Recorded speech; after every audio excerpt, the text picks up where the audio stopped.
Assalamualaikum warahmatullahi wabarakatuh. Perkenalkan, nama saya Latifah Kairani, NIM 1914080001. Baiklah, pada video kali ini saya akan menjelaskan materi biofisika tentang fluida dalam sistem biologi. Yang pertama yaitu fluida dalam darah.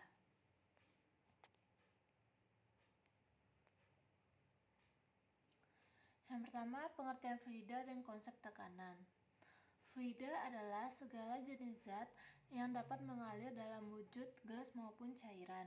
Berdasarkan pergerakannya, fluida dibedakan menjadi dua. Yang pertama yaitu fluida statis dan fluida dinamis.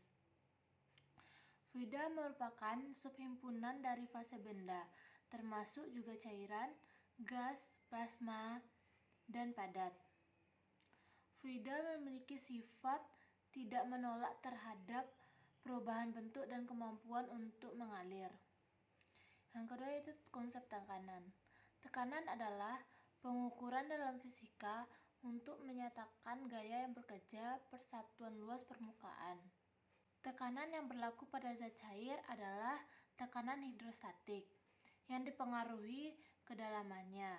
Hal ini dapat dirasakan oleh perenang atau penyelam yang merasakan adanya tekanan seluruh badan karena fluida memberikan tekanan ke segala arah. Yang kedua yaitu kerja jantung. Yang pertama yaitu serambi kanan menerima darah dengan kadar oksigen yang rendah dari seluruh tubuh melalui vena cava, kemudian memompanya ke bilik kanan. Darah dari bilik kanan dipompa keluar jantung menuju paru-paru untuk pertukaran karbon dioksida dengan oksigen.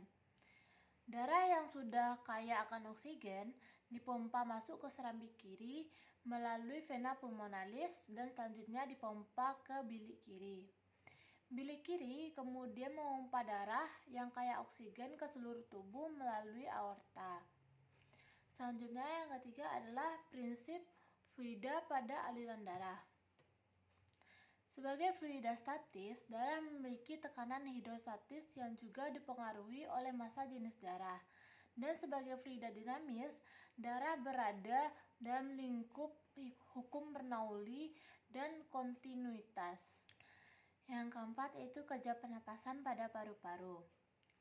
Paru-paru terdiri dari jutaan alveolus yang menerima udara dari bronkiolus dan bertugas sebagai tempat pertukaran oksigen dan karbon dioksida. Diafragma dapat berkontraksi dan rileks secara bergantian, sehingga membuat udara dapat masuk dan keluar dari paru-paru. Sistem pernapasan pada manusia ada dua. Yang pertama itu sistem pernapasan bagian atas dan sistem pernapasan bagian bawah. Sistem pernapasan bagian atas ini yaitu seperti rongga hidung, sinus, trakea, dan laring. Sedangkan sistem pernapasan bagian bawah yang pertama yaitu organ yang merupakan jalan nafas utama menuju paru-paru yang terletak di tenggorokan, tepatnya di bawah laring. Bronkus kiri dan kanan adalah cabang dari trakea yang berfungsi untuk meneruskan udara ke paru-paru. Yang ketiga yaitu paru-paru. Yang keempat diafragma. Yang keempat yaitu prinsip fluida pada paru-paru manusia. Fluida pada paru manusia masuk berupa fluida yang disebut oksigen dan keluar dalam bentuk karbon dioksida dan dalam bentuk uap air. Proses respirasi ini melalui hidung, laring, tenggorokan, dan paru-paru. Penting untuk diingat bahwa fluida di dalam tubuh tidak terbatas pada cairan saja. Gas dalam tubuh manusia, misalnya udara pernapasan, juga bekerja mengikuti prinsip fisika fluida. Di dalam paru-paru terjadi pertukaran gas antara udara pernapasan di dalam alveoli dengan darah di pembuluh kapiler alveoli. Selanjutnya yaitu contoh-contoh penerapan prinsip fluida pada alat kesehatan. Yang pertama ada tensimeter, yang kedua manometer, yang ketiga stetoskop, yang keempat yaitu sphygmomanometer. Selanjutnya yaitu prinsip fluida pada burung. Menurut Daniel Bernoulli, Semakin tinggi kecepatan aliran fluida, tekanannya akan semakin rendah. Sebaliknya, semakin rendah kecepatan aliran fluida, tekanannya akan semakin tinggi. Dalam bentuk sayap burung yang aerodinamis memungkinkan aliran fluida atau dalam hal ini udara atau angin di bagian atas lebih tinggi daripada aliran fluida di bagian bawah. Hasilnya, tekanan udara di bagian bawah sayap akan lebih besar dibanding tekanan udara di bagian atas sayap. Burung pun akan terangkat ke atas karenanya.